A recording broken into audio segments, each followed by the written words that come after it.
What it do, YouTube? This is Acid Root. So I'm going to review Akon's late 2006 album, Convicted. Now, this album is his second album, but the version of it that I'm reviewing is actually the Convicted album, the complete edition. And this project came out in 2022 somewhere, and it has like all the bonus songs that got released from Akon across the years, including the 2007 deluxe edition, which had like the new single "Sorry Blame It on Me" on there. So there's just a number of editions. There's international editions, there's Target editions, Walmart editions, that type of stuff. But the version of this project I'm going to review on the Spotify edition, this is how I got a hold of it. There's actually like 29 or so songs on here. I want to see how many there are.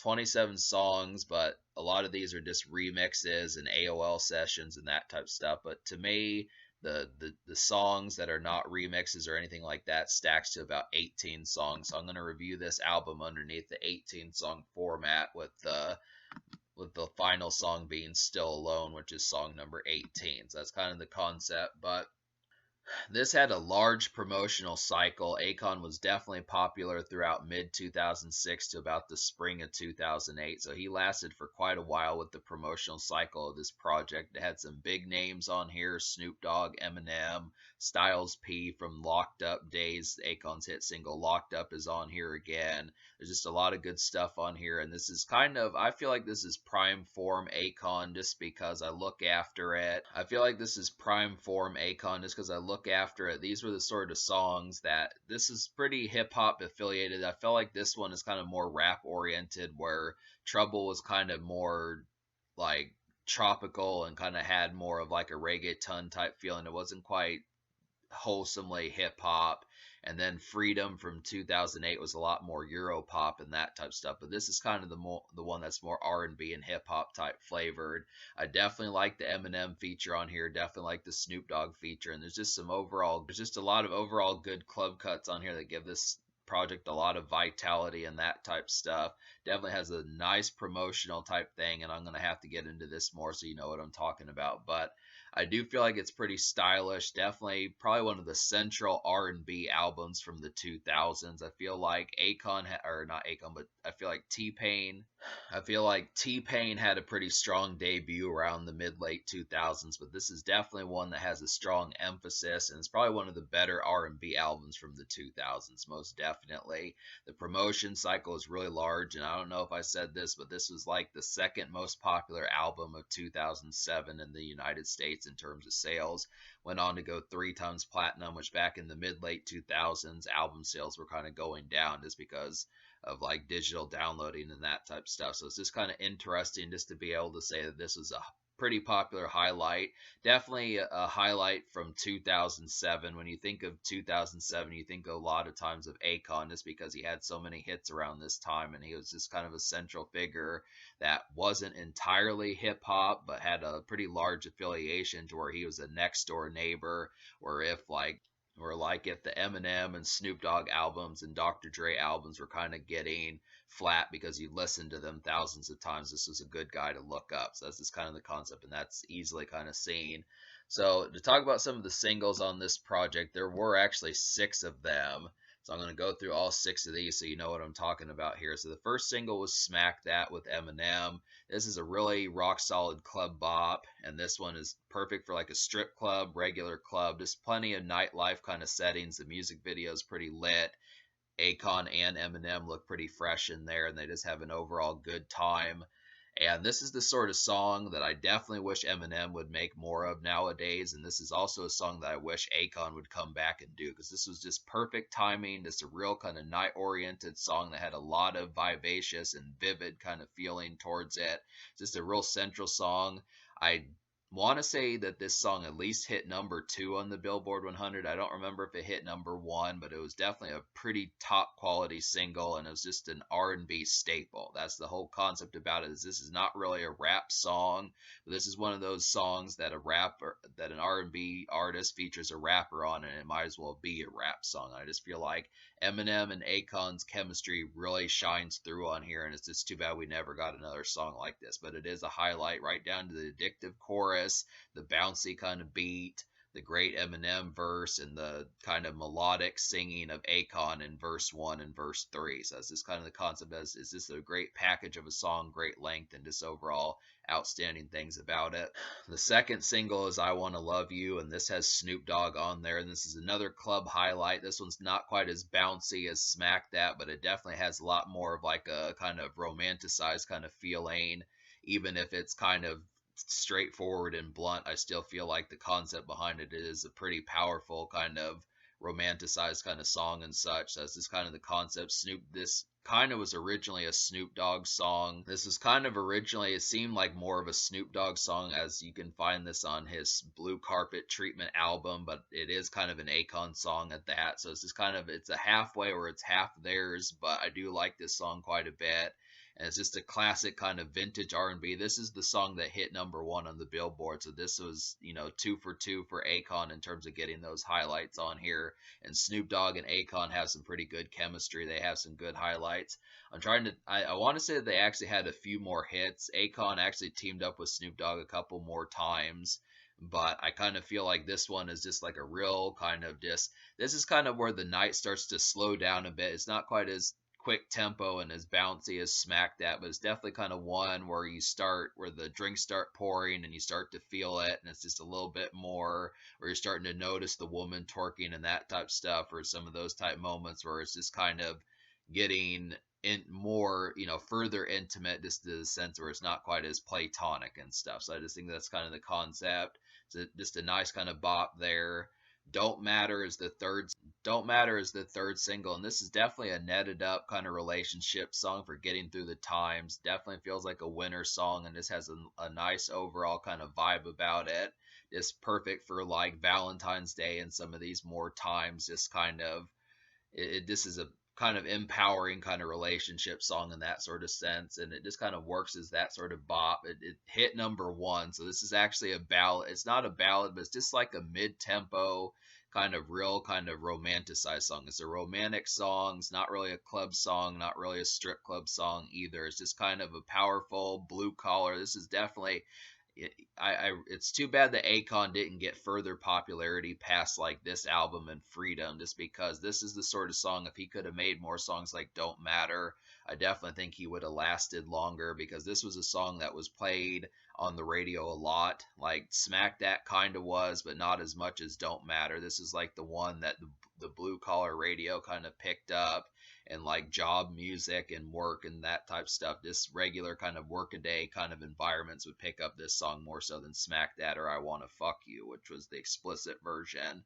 of I Want to Love You. So that's kind of the concept. This perfect little blue collar song, romantic kind of, good cheery Valentine's Day type music. And but the next single is Mama Africa, and this was I was surprised that Akon dropped this song as a single, just because really after Don't Matter, he had 2 #1s and a #2 off of his first 3 singles from the project, and I was expecting him to have another one that could have topped it off. But Mama Africa, while it is a good song, it just didn't chart at all, and this is kind of where Akon started to slide back downhill, where he lost the pretty rocket ship like launch that he had with his first 3 singles, and it just was kind of like, I feel like folks were kind of like, oh well, maybe we spoke too soon about Akon. And it's not like it's a bad song, it's an excellent song. It's a perfect little summer bop, just kind of a hazy smoke one kind of song, smoke a swisher. Even if Akon doesn't smoke or drink, I still feel like the concept behind it is a nice summer kind of hazy kind of song that Bob Marley would have done if he would have been alive in 2007. This really feels like a reggaeton, kind of Jamaican kind of infused type song that has a lot of summer bounce to it. Just a nice one. Sorry, Blame It On Me is the 5th single, and this was kind of this was the new song. The original Akon Convicted only had 12 songs, but Sorry, Blame It On Me added a few new songs on there. We'll talk about that, but this is one after he was at a concert and an underage girl he got caught bumping and grinding with, and he didn't realize that until it was too late. I mean, he didn't get in trouble, and he's not like under legal papers or anything, but it was just kind of, people were like, well, what the hell is this? That was kind of the concept. But he made a song about it, and he said that basically that chick was in a 21 and over club, so he didn't know about it. So this is kind of the concept, but it is a nice song just because it's also talking about being sorry that he's away from his girlfriend and he doesn't spend more time with her, and that he was a criminal at one point and some of that type of stuff. So I do like the concept of this kind of having the power to put the blame on you and kind of say, not every single person will say, hey, you can blame me for this and it's my fault and that type of stuff. So it's pretty strong song as far as that kind of goes. Can be used as a relationship song. To me, it's a good follow up to Don't Matter. It's another good song like that. It's a nice spin for Akon to be able to have that. Definitely, this song charted pretty high, so this got him back some of his bop. I mean, it fell off the charts pretty quickly afterward, but it did hit like the top 10. So this was a nice reemergence on the charts and that type of stuff. So it's just a nice highlight, nice relationship song.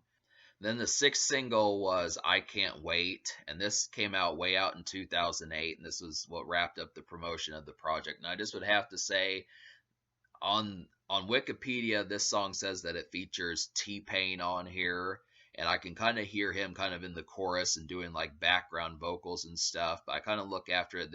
I mean, T-Pain doesn't drop a verse on the song, but he's just kind of in the background vocals and the ad libs and that type stuff, and maybe the chorus. But this is a pretty nice highlight. This is definitely kind of an R&B club song. This is one that you can hear in a night venue and a nightclub and that type stuff. Maybe not a strip club song, but definitely like a nightclub song. And just an R&B version of that. It's not a ballad, and it does a pretty good job of having an R&B tinge, kind of romantic type feeling for it, but just kind of kept in like a pretty, simple and plain kind of hop and bop kind of atmosphere about it. So it's just a nice highlight. And has a pretty good, nice chirpy kind of electronic kind of beat to mention that also, and I Can't Wait. So I'm going to talk about the 13 songs out of 18 that I recommend to you. So that's quite a bit. So this album's going to get a rather rave score. So the 13 songs I recommend would be Smack That, Mama Africa, Gangsta Bop, I Wanna Love You, Don't Matter, Once in a While, Sorry Blame It on Me, Never Took the Time, Tired of Running, I Can't Wait, Struggle Every Day, Still Alone, and Blown Away. So to talk about some of these, I feel like Gangsta Bop is a really nice kind of club song on there. This is one I noticed that Akon doesn't have an overabundance of songs with the energy of Smack That with Eminem. This is definitely something I felt like we needed another song with that kind of vivaciousness, and it just didn't happen as much. But Gangsta Bop is pretty close. This one's not really for the ladies, but it's still a pretty nice one just for kind of stepping out and kind of doing like a Gangsta Bop or something like that. It's just got a nice kind of tinge towards it. Kind of has a thumping beat in the verses, but then it has like some electronic type sounds on there that are really catchy.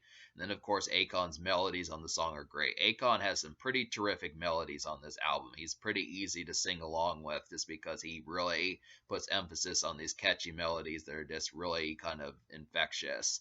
Like Once in a While is another kind of relationship song. This is kind of one that's kind of more looking back on like some of the mistakes that have been made and that type of stuff, just kind of paying attention to how time passes and that type of stuff. It really has a nice sample on there. This is really one that has a pretty catchy, really sing along with sample, and Akon's melodies on here really make it great. This is a pretty low key kind of highlight, just not really a club song, but just kind of one that is a day-to-day kind of R&B type song for just kind of where the energy is not turned up. It's definitely good to get Akon to be able to do some of these kind of lackadaisical and singles that are not rave and up tempo and that type of stuff, and be able to pull it off. Never Took the Time is another song like that. This is definitely one that's a little bit more broken about the relationship, kind of reflecting on mistakes made and that type of stuff. It's good to kind of have some of these. It's kind of similar to Sorry Blame It on Me, so it's a good type song for when you're down and out in a relationship and you want to bounce back and that type stuff.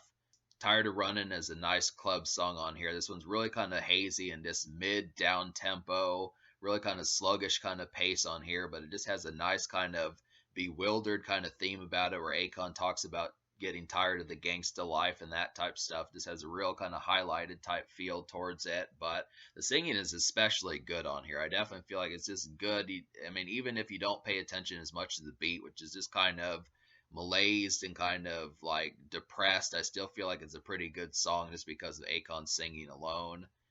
And then to talk about some of these new songs, I really like the Latin tinged atmosphere of Struggle Every Day. This is one that has Akon kind of more in like the Daddy Yankee and kind of Tego Calderon type feel. This works pretty damn well. I mean, this is a real, I feel like this is not, I was almost wondering if it was going to be like a mid or down tempo type song just to kind of see. I would have liked like a Latin version of like Smack That or something, but it's not really a club song struggle every day, but it is kind of just like a hazy kind of going out and just kind of paying attention to like the evening kind of feelings of that. This really feels like a kind of almost nighttime kind of song. This kind of more in like this kind of feels like an out and about song in a lot of ways. I definitely feel like with Struggle Every Day. It's not an at the house song.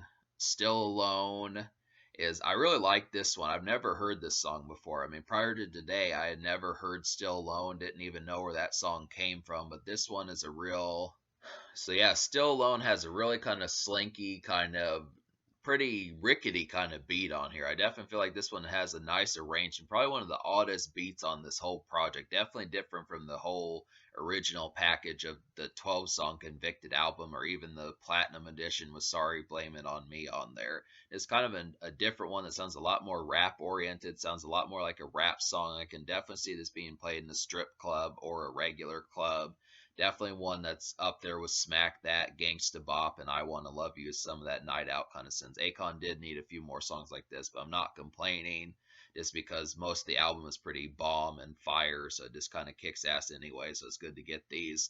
But so I'm going to give this album me liking 13 songs out of 18, especially considering the fact that there were only 3 songs out of the original 12 that I didn't enjoy. I would just have to say that I'm going to go ahead and give this album a 9.5 out of 10. I feel like, or like a 9.25. I'll give it a 9.25 just because I would like to give it a higher score. If I would have liked 15 out of 18, I probably would have given it like a 10 out of 10 if just 2 more songs, but I feel like I think the quality behind it just has enough impact of being able to say that I do think that I feel like the impact behind the project, because half of 18 would be 9 songs, so it would seem like it would either be like an 8.75 or a 9, but I'm going to give it a 9.75 just because 13 songs at 18 is pretty powerful.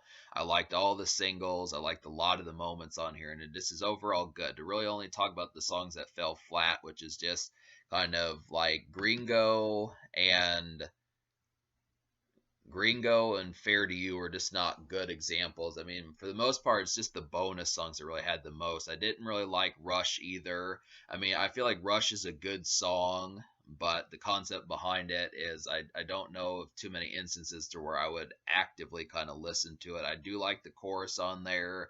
I do like Akon singing. I do like Cardinal Official on there, but it is this kind of that one's kind of more of an errand running song, I guess. I would almost say I could count Rush also just to kind of, you know, I'm going to go ahead and throw Rush with the package just because that's a pretty powerful errand song. I feel like that's kind of a nice one. So the 14th song out of 18 I could say is Rush. So now it would make more sense for me to have to give this album a 9.25 out of 10 just because I feel like Rush is a nice one.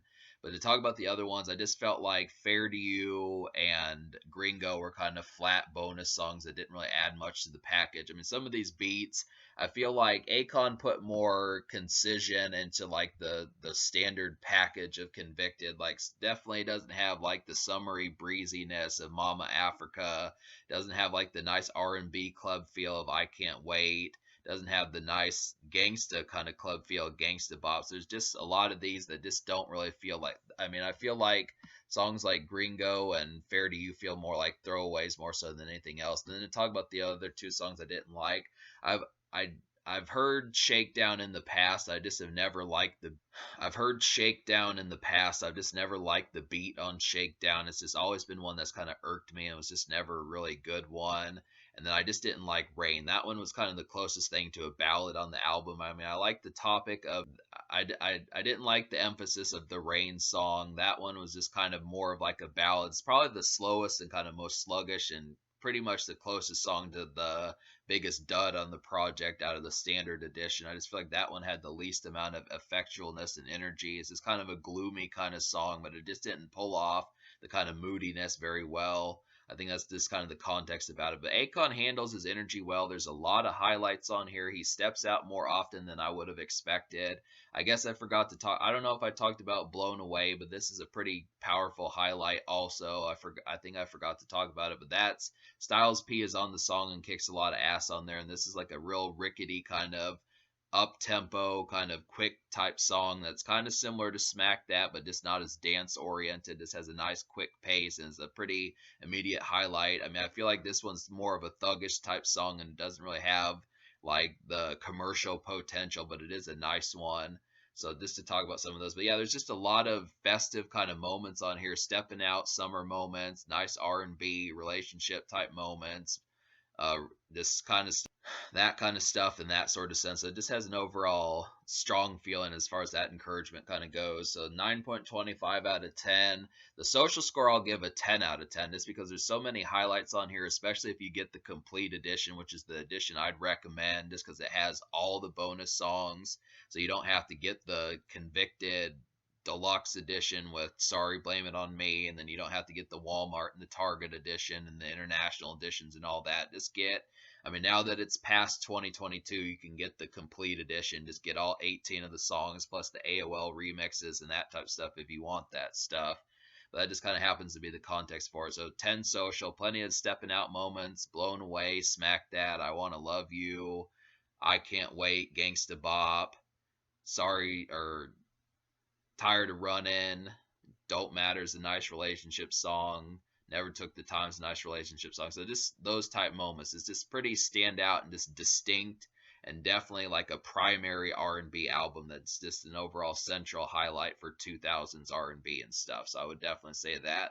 But in terms of the future, like Akon has not really dropped an album. I mean, he has dropped albums in like 2019 and 2020, but he never really followed up his Freedom album with the album Stadium like he was supposed to. That was an album that he was supposed to drop for the longest time, and he just never did. But he did drop some new albums. I don't know if he's dropped an R&B album like this album, Convicted, but I do feel like I would at least eventually like to check out some of the Akon stuff from nowadays and get some more of his catalog kind of figured out and such.